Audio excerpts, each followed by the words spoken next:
So I've added an object there. I might want to mark out another. And in this case, when I click on the object, I can categorize it. So I've got, we've got a little bit of a UI glitch there, but I can say, it's a dresser.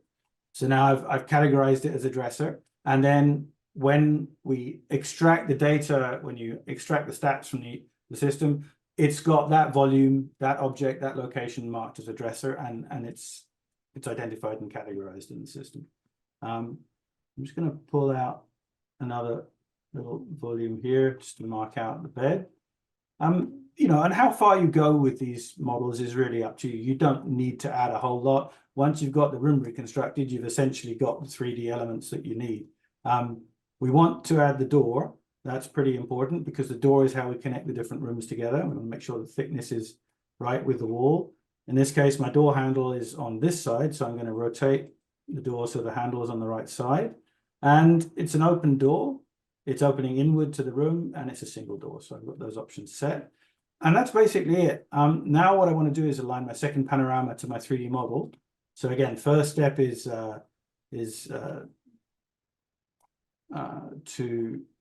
draw the level lines. Yeah, you really shouldn't be seeing the little green things there. Sorry about that. Like I said, we're not quite released with this version yet, so there's still a few little glitches here and there.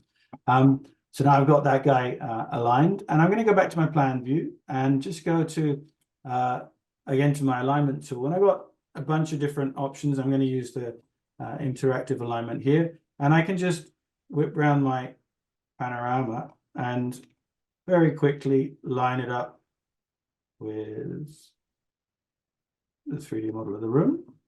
And I can probably be more precise, but I'm just working through this quick. And now we have a 3D model of the space that we can move through and that will connect to the other models in the tour.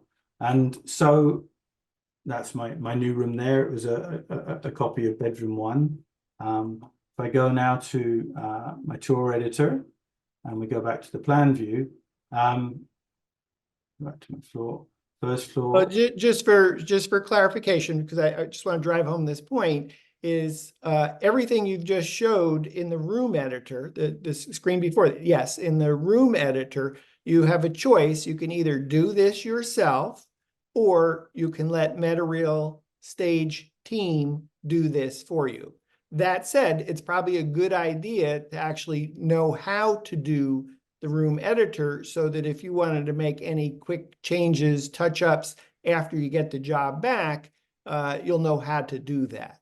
Yeah, I mean, you don't need to know how to do the reconstruction if you're using our processing service. However, you might want to add some details that the production team doesn't know you need.